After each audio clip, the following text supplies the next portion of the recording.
Assalamualaikum warahmatullahi wabarakatuh. Jumpa lagi bersama saya Adi di channel Ngulik Sejarah, dan pada video kali ini saya akan kembali lagi membacakan suatu kisah misteri ini yang kali ini berjudul tentang kisah Gunung Karang. Cerita kali ini ditulis oleh Mbak Nafila. Nantinya kalian juga bisa mengunjungi thread beliau secara langsung. Yuk, daripada kita lama-lama, daripada kita penasaran bagaimana ceritanya, mari kita langsung saja simak ceritanya berikut ini. Perhatikan baik-baik karena ceritanya akan segera saya mulai.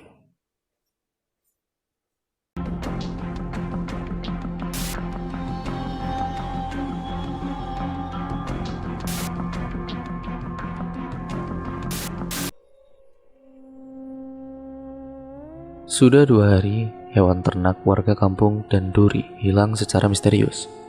Puluhan ayam lenyap dari kandangnya. Kambing yang dipelihara bertahun-tahun juga hilang.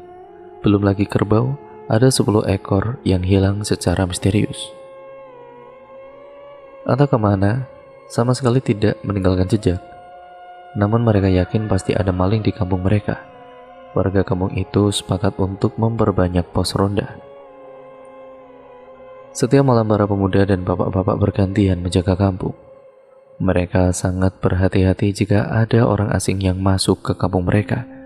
Tapi anehnya selama ronda itu dilakukan tidak ada tanda-tanda maling di kampung itu. Selama 1 minggu berjaga, tidak ada satupun orang asing yang masuk ke kampung. Kasus hilangnya hewan ternak belum terpecahkan, tapi sudah muncul kasus baru.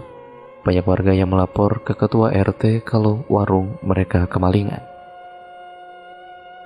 Barang dagangan mereka hilang, tapi si maling hanya mencuri barang yang bisa dimakan saja seperti kue, biskuit, kopi, dan makanan lainnya.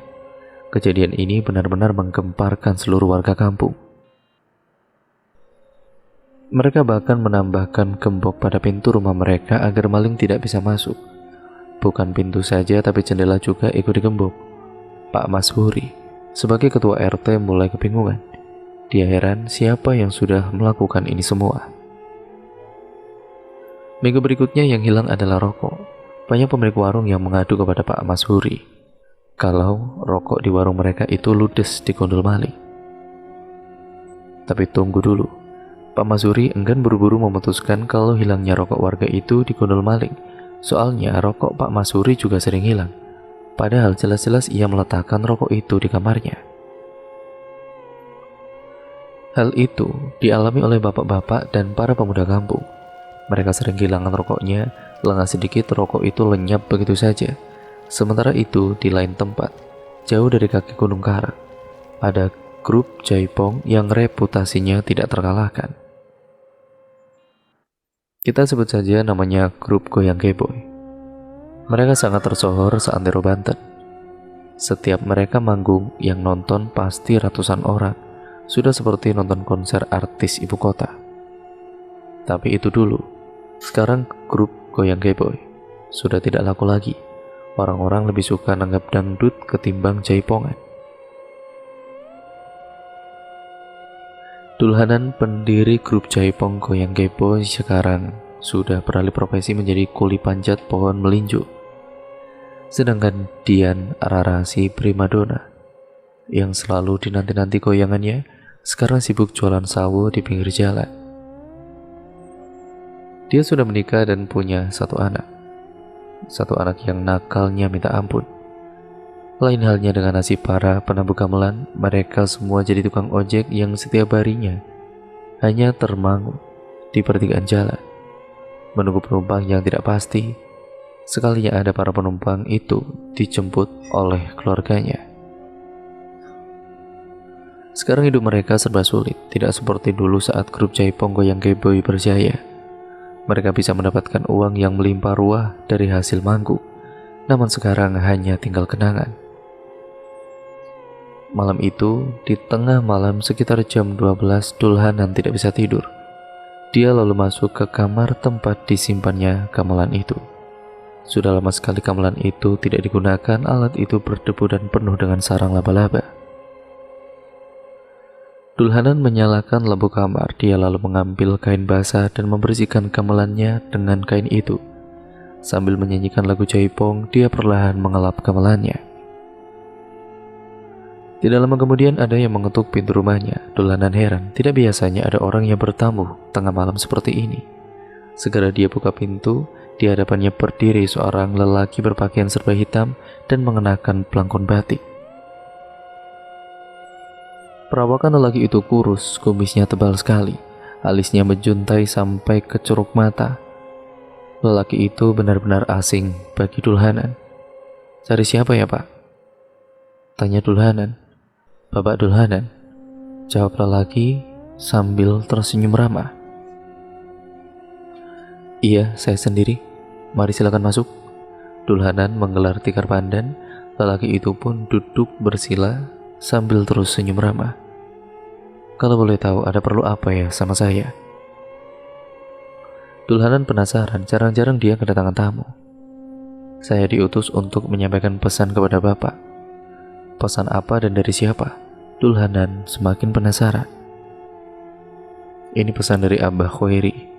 Beliau mau mengadakan hajatan besar, menikahkan anaknya. Nah, beliau mau panggil grup Jaipong Goyang Keboy buat meramaikan acara pernikahan," jelas lelaki itu. Dulhanan terkejut mendengar penjelasan lelaki itu. Dia tidak menyangka ternyata masih ada orang yang mau memakai jasanya. Tanpa pikir panjang lagi, Dulhanan langsung mengiyakan tawaran itu. "Kapan ya hajatannya?" "Malam minggu."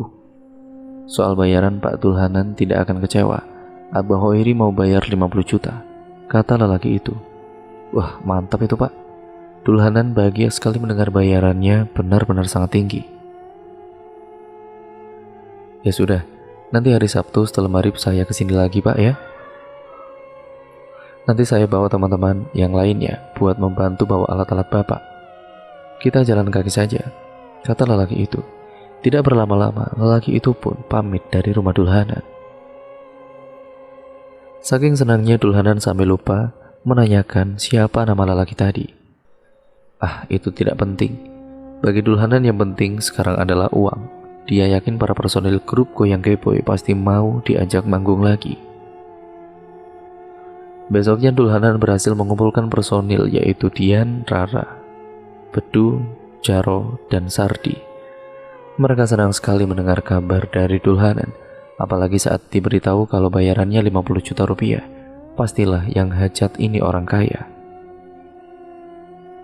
Sebelum hari mereka semua berkumpul di rumah Dulhanan, tidak perlu menunggu lama. Lelaki yang tempo hari mendatangi Dulhanan pun muncul. Dari kejauhan dia tampak tersenyum ramah. Dia juga membawa 5 orang lainnya untuk menggotong alat musik Jaipong. Selepas mari, rombongan Dulhanan pun berangkat. Kata lelaki misterius itu, Abah Khairi tinggal di kampung Ciberang. Dulhanan belum pernah dengar kampung itu. Dia pun manut saja, yang penting dapat uang. Mereka pun tiba di kampung Danduri. Anehnya, orang-orang kampung yang saat itu sedang ronda tiba-tiba lari berhamburan saat melihat rombongan Dulhanan. Yang orang-orang kampung itu lihat sangat di luar nalar. Alat jaipongan itu tampak melayang sendiri tanpa ada yang menggotongnya. Kenapa mereka lari? Entahlah, mungkin mereka kira kita itu setan, kata Dulhanan sambil tertawa. Rombongan itu akhirnya tiba di kampung Ciberang. Suasana di sana ramai sekali. Panggung besar sudah disiapkan untuk pentas Jaipong. Bedu, Jaro, Sardi, dan Dulhanan langsung menabuh alat-alat Jaipong. Dian Rara pun meliuk-liuk bergoyang dengan lincah. Penonton bersorak melihat goyangan Dian Rara. Satu persatu penonton itu naik ke panggung untuk menyawer. Di tengah-tengah perjalanan pertunjukan, tiba-tiba saja Bedu izin buang air kecil. Dia turun dari panggung dan segera mencari semak-semak. Saat sebelum Bedu naik kembali ke panggung, dia melihat seorang wanita cantik yang berdiri di antara pepohonan. Wanita itu berpakaian layaknya sinden. Dia tersenyum ke arah Bedu. Perawakannya montok membuat Bedu terpukau. "Kemari," kata wanita itu sambil tersenyum. Tanpa pikir panjang lagi, Bedu mengambil wanita itu. Ia dibawa masuk ke tengah hutan dan menghilang begitu saja. Keesokan paginya, para personil grup Jaipong itu terkapar di atas semak-semak. Mereka tidak menyadari kalau semalam yang hajat itu adalah lelembut Gunung Karang. Dulhanan membuka matanya. Tepat di samping kanannya sudah ada kepok uang, yaitu uang tunai sebesar 50 juta rupiah. Bukan hanya itu, Dulhanan juga dibekali puluhan 5 ekor ayam, 2 kambing, rokok berbagai merek, dan makanan warung. Dulhanan segera membangunkan personilnya. "Bedu mana?" tanya Dulhanan. "Nggak tahu, Pak. Bukannya semalam manggung sama kita ya?" "Iya, aku ingat betul." "Dian Rara ada?" tanya Dulhanan sambil menoleh ke sekeliling. "Itu dia, Pak," tunjuk Jaro. Dian Rara terkapar tidak sadarkan diri di atas semak-semak. Pakaiannya acak-acakan. Mungkin Dian Rara kelelahan setelah semalaman suntuk menari tanpa henti. Di sisi lain, seperti biasanya, setelah berjamaah asar, para santri pondok pesantren Al Barokah berbondong-bondong pergi ke surau untuk mengaji kitab kuning. Kiai Muntako, seorang pimpinan pondok pesantren, menabuh kentungan sebanyak 3 kali pertanda kalau pengajian segera dimulai. Dia lalu jalan dengan santai menuju surau sambil menenteng kitab kuning. Di dalam surau itu tampak santri putra dan putri sudah berkumpul. "Assalamualaikum," kata Kiai Muntako. Suara santri itu menjawabnya dengan serentak. Kiai Muntako langsung membuka kitab kuningnya dan kemudian menerangkan bait demi bait makna kitab itu. Para santri sibuk mencatat apa yang dijelaskan gurunya. Di tengah-tengah pengajian tiba-tiba Nurul bertingkah aneh. Dia tidak mencatat perkataan gurunya, melainkan diam saja sambil tertunduk. Pulpen digenggam dengan sangat keras sekali, bahkan sampai patah. "Nurul, kamu kenapa?" tanya salah satu temannya. Nurul yang saat itu berkerudung hitam tidak menjawab apapun. Dia tetap tertunduk dan air liurnya tiba-tiba menetes dari mulutnya. "Abi, lihat Nurul," kata salah satu santriwati. Ia terkejut saat melihat kedua mata Nurul yang berubah menjadi hitam semua. Tidak salah lagi kalau Nurul ini kerasukan setan. Saat itu juga Nurul berdiri, wajahnya dipenuhi urat yang menonjol berwarna hijau. Astagfirullahaladzim. Kiai Muntako pun mengelus dadanya. Kiai muda itu pun bergumam membaca ayat suci Al-Quran. "Qul a'udzu birabbin nas, malikin nas, ilahin nas." Belum sempat dia menyelesaikan bacaannya, jin jahat yang ada di dalam tubuh Nurul berteriak lalu mendekat ke arah Kiai Muntako. "Min syarril waswasil khannas, alladzi yuwaswisu fi sudurin nas minal jinnati wan nas." Nurul pun malah melanjutkan bacaan gurunya itu dengan suara besar dan menggema. Dia lalu tertawa terbahak-bahak. Santri berhamburan keluar surau. Mereka semua ketakutan kecuali Faisal. Dia adalah kakaknya Nurul. Dengan napas yang terengah-engah, Faisal mendekati adiknya. "Dek," kata Faisal, intonasi suaranya sangat ketakutan. "Faisal, keluar dari surau ini," pinta Kiai Muntako. Tapi Faisal tidak mau meninggalkan adiknya dalam kondisi seperti itu. "Dek, sadar dek," teriak Faisal. Nurul kemudian membalikkan badan lalu menatap Faisal dengan tatapan tajam. Dengan sekejap mata, Nurul mencekik leher kakaknya. Ia pun mengangkat tubuh Faisal. Seketika peci Faisal terjatuh. Kedua tangannya menggapai-gapai, dia kesulitan bernafas. Buru-buru Kiai Muntako pun menyeruduk tubuh Nurul. Mereka pun terpental. Faisal mengadu kesakitan saat kepalanya membentur tembok. Sedangkan Nurul masih mengamuk. Kiai Muntako segera membaca kalimat-kalimat ruqyah di telinga Nurul yang membuat wanita itu berteriak seperti kesakitan. Matanya melotot, sesekali dia mencaci Kiai Muntako. Tidak berselang lama kemudian, tubuh Nurul kemudian melunak, kedua matanya perlahan terpejam. Dia pun tidak sadarkan diri. Kiai Muntako menyuruh Faisal untuk mengambil air. Buru-buru Faisal pergi ke dapur dan kembali dengan membawa segelas air putih.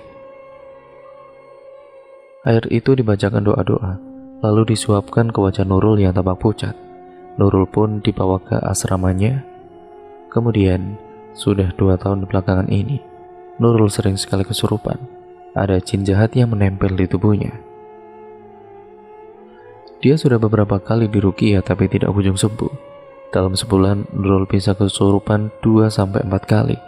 Penyakit kesurupan itu disebabkan oleh kakeknya Nurul. Dulu kakeknya punya ilmu hitam dan memelihara banyak jin jahat. Sekarang salah satu jin yang dipelihara kakeknya itu malah menempel di tubuh Nurul. Padahal Nurul ini masih muda. Umurnya baru 18 tahun, sedangkan kakaknya si Faisal berumur 24 tahun. Mereka berdua sudah 3 tahun nyantri di pondok pesantren Al-Barokah. Selama 2 tahun belakangan ini, Faisal selalu mencari-cari untuk menyembuhkan penyakit adiknya. Namun tetap saja tidak berhasil. Adiknya masih sering kesurupan. Malam itu Nurul masih tidak sadarkan diri di dalam asramanya. Dari tadi sore Nurul dirawat oleh sahabatnya yaitu si Ririn. Yang memang hanya dia santriwati yang berani mendekati Nurul. Sedangkan yang lainnya takut karena Nurul sering kesurupan. Bahkan ada beberapa santriwati yang pindah pesantren gara-gara takut sama si Nurul. Tengah malam saat semua orang di pesantren itu tidur, Nurul tiba-tiba terbangun. Cara bangunnya itu tidak wajar, dia duduk begitu saja tanpa dibantu kedua tangannya. Nurul seperti dikendalikan oleh makhluk gaib. Tatapannya kosong, wajahnya pucat sekali, dia masih mengenakan kerudung warna hitam kesukaannya. Nurul menoleh ke arah Ririn yang sedang tertidur pulas. "Ririn," panggil Nurul. Ririn pun bangun, lalu ia mengucuk kedua matanya, lalu kemudian dia menoleh ke arah Nurul. "Kamu udah sadar?"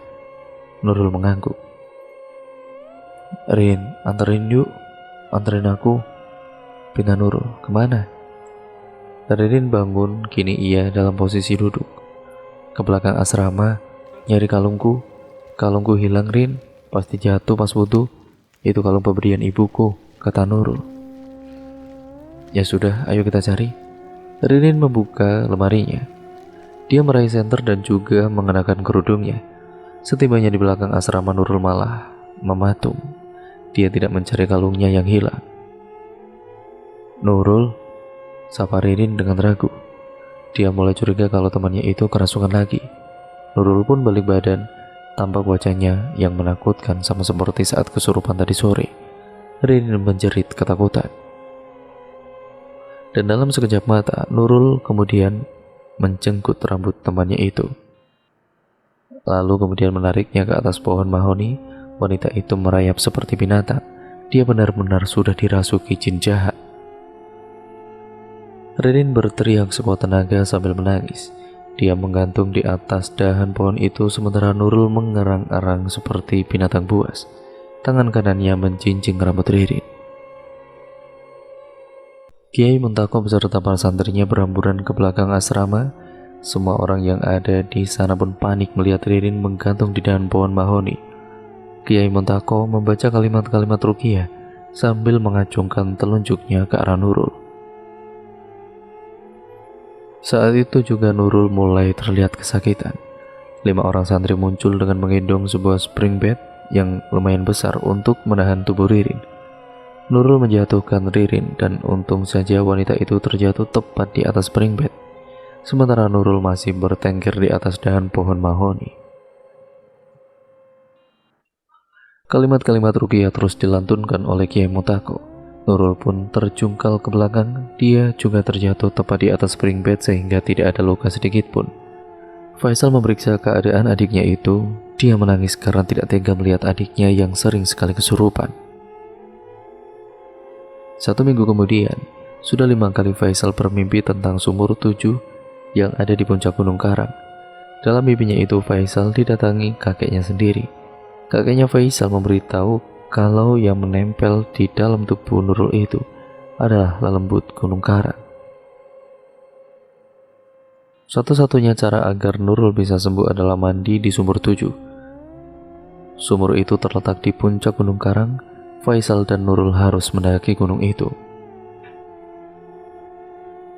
Faisal yakin mimpi itu merupakan sebuah petunjuk. Dia harus membawa adiknya ke sumur 7 itu bukan hal yang sulit. Lagi pula, lokasi Gunung Karang itu kan dekat dengan pondok pesantrennya. Faisal bahkan bisa melihat gunung itu dari balik jendela asramanya. Yang membuat Faisal bingung adalah soal perizinan. Kiai Muntako pasti tidak akan mengizinkan Faisal mendaki gunung itu, apalagi dengan membawa Nurul. Jadi ya tidak ada pilihan lain, dia harus membawa adiknya kabur dari pondok itu. Faisal memang belum pernah mendaki Gunung Karang, tapi dia pernah baca di internet kalau medan pendakiannya di sana tidak terlalu ekstrim. Faisal yakin bisa membawa adiknya dengan selamat. Faisal sudah merencanakan dengan matang skema kabur dari pondok. Saat para santri sedang berjamaah maghrib, Faisal mengendap-endap ke asrama adiknya.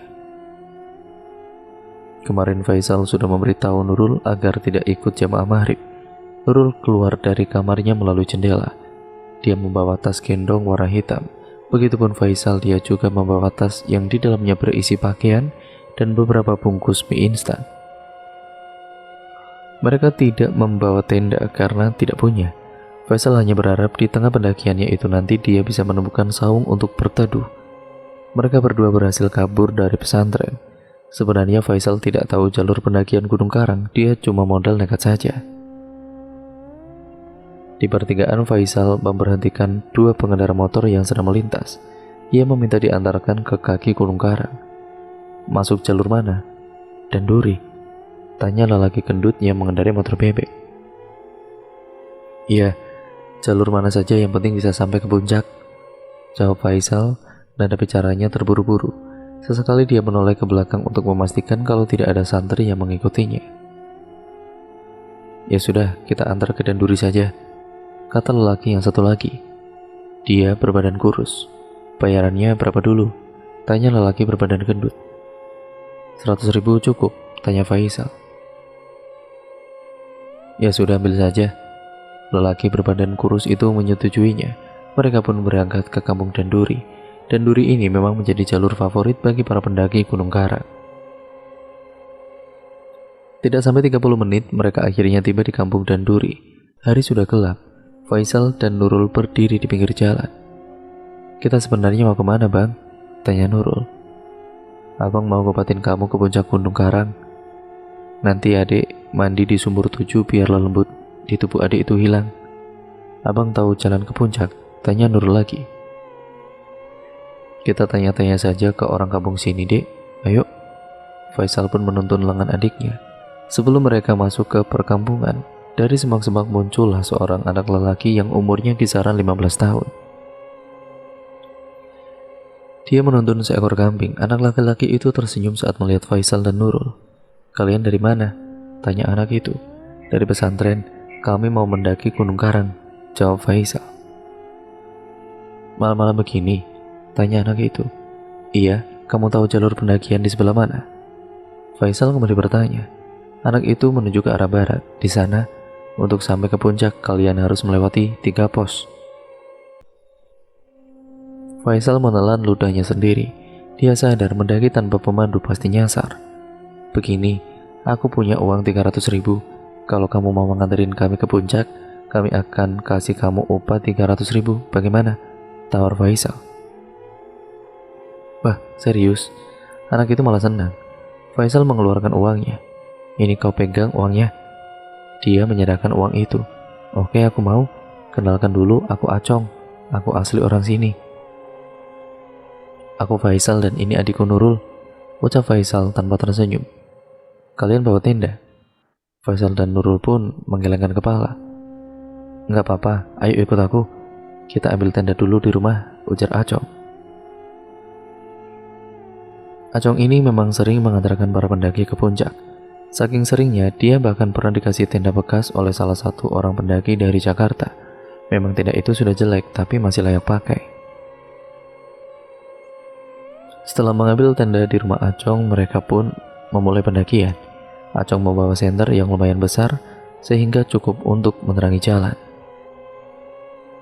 Medan yang mereka tempuh mulai menanjak. Acong jalan di barisan depan, Nurul kedua, sementara Faisal di barisan paling belakang. Dari kejauhan terdengar suara dengkur babi membuat Nurul ketakutan. Suara apa itu, Bang? Tanya Nurul sambil menoleh ke belakang. Tenang aja, itu hanya suara seekor babi. Yang jawab malah Acong. Faisal menoleh jam tangannya. Dia lalu menyuruh Acong untuk berhenti. Sudah waktunya sholat Isya, kita berhenti dulu di sini. Faisal lalu mengeluarkan 2 botol air dari dalam ranselnya. Dia serahkan 1 botol pada Nurul. Mereka berdua berwudu di situ. Air di botol itu masih ada sisa. Faisal menyerahkannya pada Acong. Mau wudhu? Enggak, kalian aja. Aku tidak pernah sholat, jawab Acong. Faisal kembali menutup botolnya. Kau tahu arah barat itu sebelah mana? Acong pun menunjuk ke sebuah arah. Saking seringnya ke puncak Gunung Karang, Acong ini selalu hafal di sebelah mana matahari terbit dan tenggelam. Tidak lama kemudian, Faisal dan juga Nurul menggelar sajadah. Mereka berdua sholat berjamaah, sementara Acong hanya berdiri di samping mereka. Sesekali ia menyorotkan cahaya senter ke belakang untuk memastikan kalau tidak ada babi hutan yang mendekat. Saat Acong menoleh ke Faisal yang sedang sujud, tampak Nurul berdiri di belakang Faisal. Dia tidak mengikuti gerakan imam. Nurul malah menghadap pada Acong sambil tersenyum dingin. Tatap matanya kosong dan terkesan menakutkan. Jelas Acong kaget dan membuat senter yang di genggamannya itu jatuh seketika. Buru-buru Acong mengambil senter itu kembali. Dan saat dia menoleh lagi ke arah Nurul, kini wanita itu sedang dalam posisi sujud. Aneh sekali. Padahal jelas-jelas tadi Acong melihatnya berdiri dengan wajah yang mengerikan. Tidak lama kemudian mereka berdua menyelesaikan sholatnya. Faisal dan Nurul memasukkan kembali peralatan sholatnya ke dalam ransel. Tadi apa yang jatuh? Tanya Faisal. Oh, itu senterku. Gagangnya licin. Ya licin banget kak, kata Acong berbohong. Dengan wajah gugup, sesekali dia melirik Nurul. Perjalanan dilanjutkan kembali. Cuaca semakin dingin. Faisal menyuruh adiknya untuk mengenakan jaket. Acong sepertinya sudah biasa dengan cuaca seperti ini. Walaupun hanya mengenakan kaos, Acong sama sekali tidak kedinginan.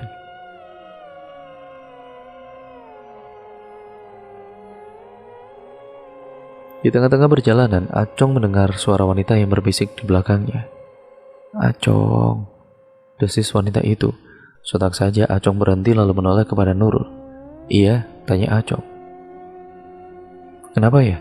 Nurul malah balik tanya. Tadi ada yang panggil namaku, kata Acong. Salah dengar kali, ayo lanjut saja, saut Faisal dari belakang. Medan semakin curam. Acong mengeluarkan sebuah tali berwarna putih dari dalam tasnya. Kalian pegang ini, perintah Acong. Buat apa? Biar gak ada yang hilang. Kita semakin masuk ke wilayah hutan lebat, jawab Acong. Mereka bertiga pun saling memegang tali. Tidak lama kemudian Faisal minta berhenti. Aku sakit perut nih, boleh buang air besar gak sih? Tanya Faisal sambil meringis memegangi perutnya. Ya sudah, sana ke semak-semak saja kak, kata Acong. Faisal pun lari ke semak-semak dengan membawa botol air minum. Tinggallah Acong dan Nurul. Mereka berdua sama-sama diam. Sebenarnya Acong ini masih takut dengan apa yang dilihatnya barusan. Wajah Nurul begitu datar dan menakutkan.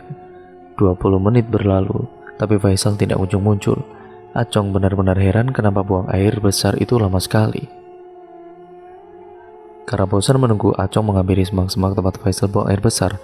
Namun Faisal ternyata tidak ada di sana. Acong panik. Dia lalu menggerakkan cahaya senternya ke sembarang arah sambil berteriak memanggil Faisal. Tanpa disengaja, cahaya senternya menyinari 3 sosok manusia yang sedang berjalan ke arah timur. Tidak salah lagi, itu adalah Faisal, sedangkan 2 orang lainnya adalah sosok yang menyerupai Acong dan Nurul. Sambil berteriak, buru-buru Acong lari mengejar Faisal. Kak Faisal! Teriak Acong sangat kencang sekali sehingga membuat Faisal ini menoleh kepadanya. Dari kejauhan Faisal tampak bingung sebab dia melihat 2 sosok Acong sekaligus. Kak Faisal, kembali kak! Jangan terpengaruh lembut gunung ini. Acong semakin mendekat. Dia mengambil batu besar sebesar genggaman tangan. Lihat ini, kata Kak Acong sambil melemparkan batu itu ke arah sosok lelembut. Batu itu pun menembus tubuh mereka seperti menembus kabut. Kedua sosok yang menyerupai Acong dan Nurul kemudian masuk ke dalam kegelapan. Mereka menghilang begitu saja, sedangkan Faisal masih terheran-heran dengan apa yang dilihatnya barusan. Hampir saja dia dibawa oleh lelembut Gunung Karang. Mungkin karena Faisal buang air besar sembarangan di gunung, jadinya jin di gunung itu marah. Untung saja Acong segera datang dan menyadarkan Faisal. Setelah itu Acong pun kemudian menuntun Faisal untuk pergi dari sana. "Ada apa bang?" tanya Nurul. Dia juga panik karena barusan mendengar si Acong berteriak memanggil nama Faisal. "Gak apa-apa dek, ayo kita pergi dari sini," jawab Faisal dengan ekspresi wajahnya yang tampak panik. Malam semakin larut, mereka akhirnya tiba di pos 1. Di sana ada sebuah gubuk kecil yang ukurannya hanya muat untuk 2 orang saja.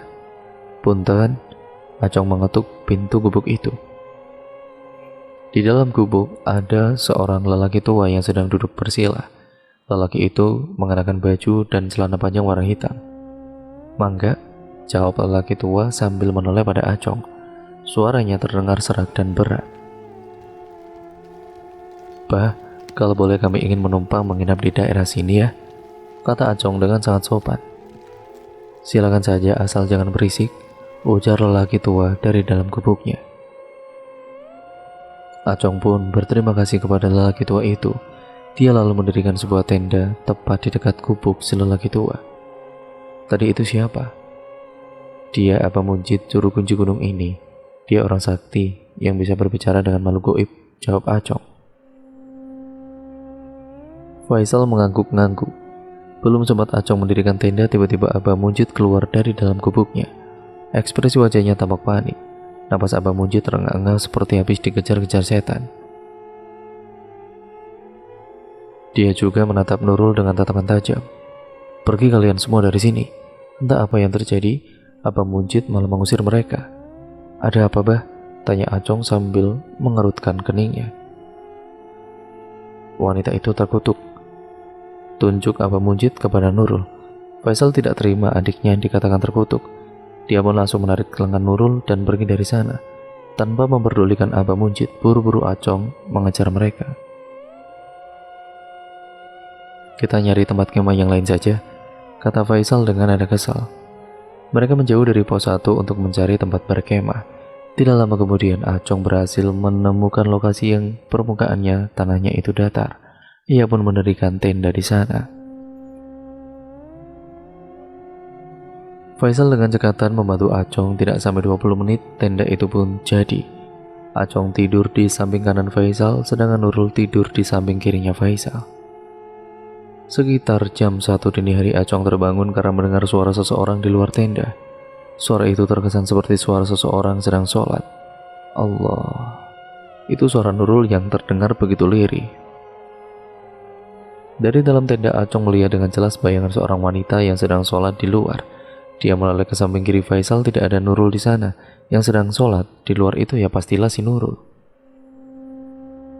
Lantaran saking ngantuknya Acong lantas tidur kembali. Namun sebelum terlelap, Acong mendengar suara Nurul berubah menjadi suara lelaki tua yang begitu menggema. Allah, suara itu terdengar lirih dan berat. Acong bangkit, kini dia dalam posisi duduk. Diperhatikannya bayangan wanita yang mengenakan mukena itu sedang dalam posisi rukuk. Karena penasaran, pelan-pelan Acong merayap mendekati pintu tenda. Dia membuka sedikit kain tenda, tapi anehnya sosok wanita yang sedang sholat tadi malah menghilang entah kemana. "Cari saya ya?" Entah dari mana datangnya, Nurul tiba-tiba duduk di dalam tenda. Dia masih memakai mukena. Wajahnya sangat pucat, kedua bola matanya hitam semua. Melihat wajahnya Nurul yang menakutkan, seketika saja Acong kencing di celana.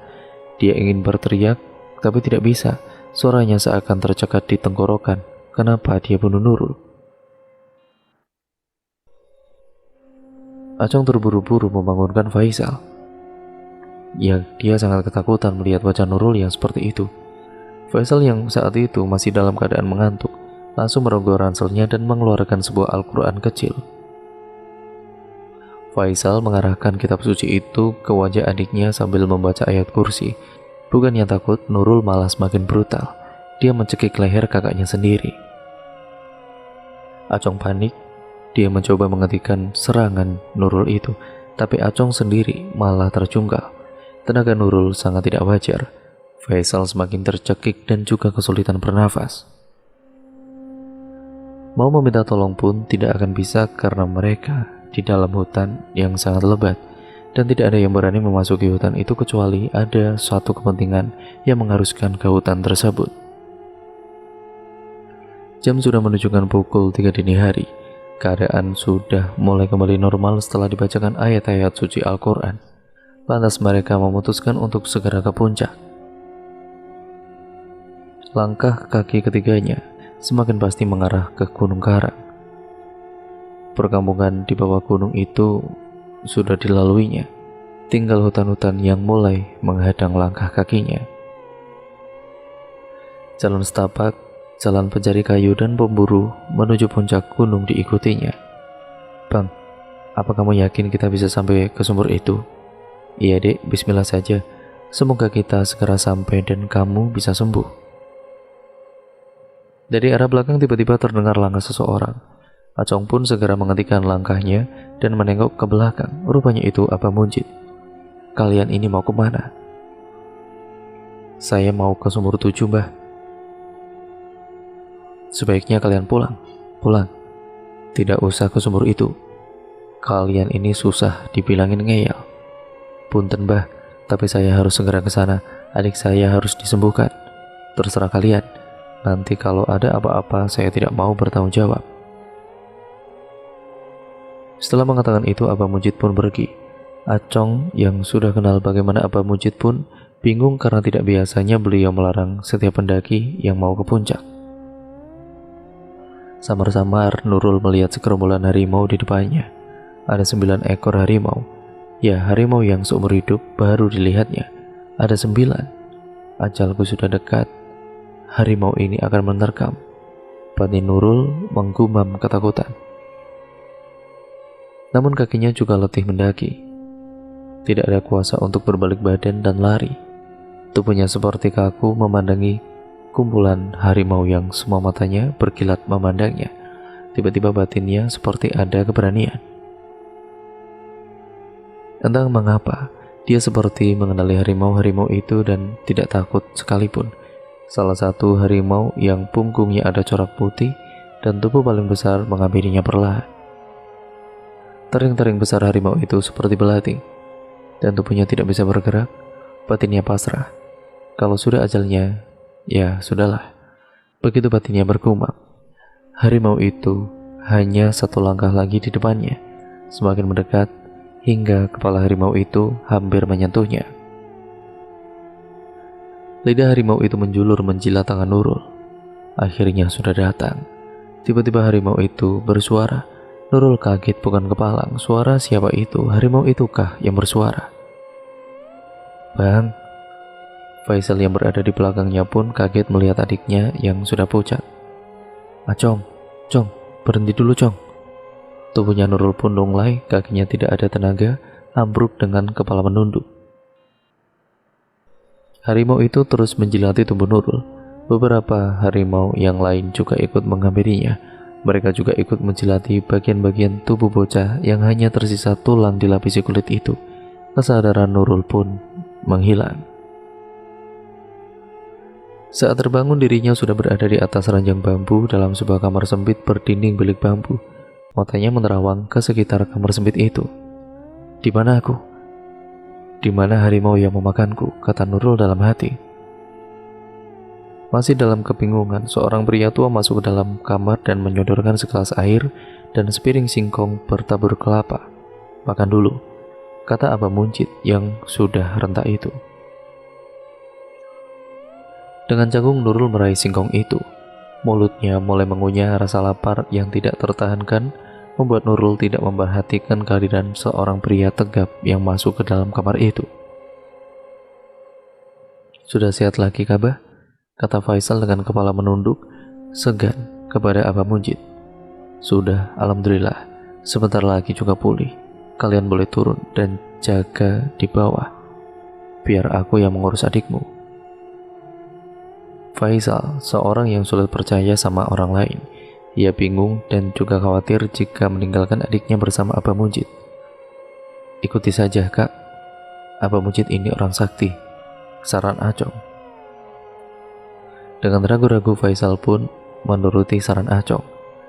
Sambil membopong adiknya, Faisal masuk ke dalam hutan mengikuti Abah Munjid. Acong juga ikut ke sana. Dia jalan di barisan paling belakang.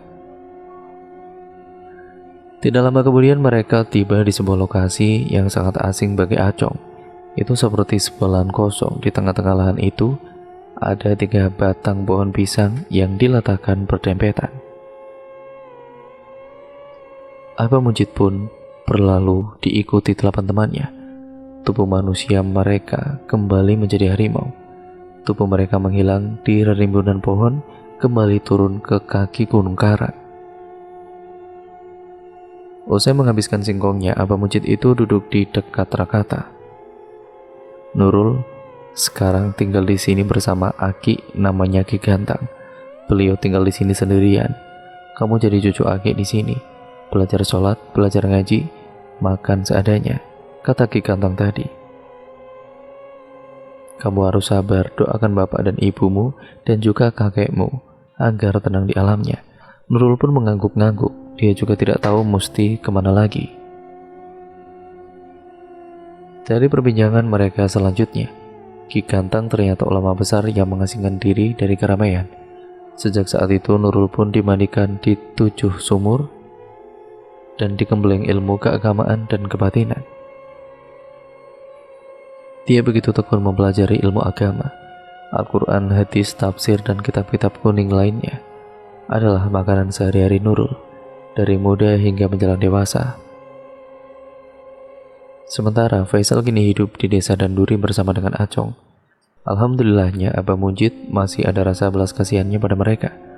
Karena jika tidak, Faisal pasti sudah tergeletak tidak bernyawa karena ia sudah buang hajat sembarangan. Sama halnya dengan Dian, Rara, dan Bedu. Mereka meninggal karena ruhnya diambil oleh lelembut Gunung Karang. Siapa yang melanggar aturan maka harus terima resikonya. Bagi siapapun yang tidak mematuhi aturan, maka dengan siap para lembut Gunung Karang akan meneror orang itu. Sama halnya dengan desa Danduri, banyak warga sana yang melanggar aturan itu, mulai dari menebang pohon sembarangan, buang puntung rokok pada saat berkebun, dan banyak warga sana yang dengan sengaja membuang hajatnya di sana. Semua hewan ternak yang hilang, rokok yang hilang, itu semua adalah teror lelembut Gunung Karang. Sulit untuk menyadarkan warga sana yang acuh dengan peraturan. Abah Mujid pun pernah mengingatkan, namun dengan tegas warga Danduri menyalahnya. Dalam dimensi gaib terbagi menjadi 2, yaitu alam putih dan alam hitam. Alam putih dihuni oleh para wali dan karuhun. Bahkan raja-raja jin dari golongan Islam mengemudi alam tersebut. Namun sebaliknya, alam hitam dihuni oleh para raja-raja makhluk gaib yang bukan dari golongan Islam. Tidak heran jika Gunung Karang menjadi pusat kekuatan yang ada di Banten, karena Gunung Karang menjadi tempat berkumpulnya para makhluk dari berbagai golongan yang memiliki kesaktian dan kekuatan yang sangat dahsyat. Dan cerita pun akhirnya selesai sampai di sini ya teman-teman. Terima kasih untuk kalian semua yang sudah menyimak video kali ini dan cerita kali ini. Semoga kalian terhibur dengan kisah ini. Bagaimana menurut kalian kisah ini? Kalian komen di bawah. Jangan lupa like, komen, dan share serta subscribe channel ini untuk kalian yang belum ya teman-teman, dan nyalakan tombol lonceng notifikasinya agar kalian tidak ketinggalan video terbaru selanjutnya dari channel ini. Sekian dan semoga banyak pembelajaran yang dapat kita ambil dari cerita kali ini. Dan video ini saya akhiri, kurang lebihnya mohon maaf ya teman-teman. Wassalamualaikum warahmatullahi wabarakatuh.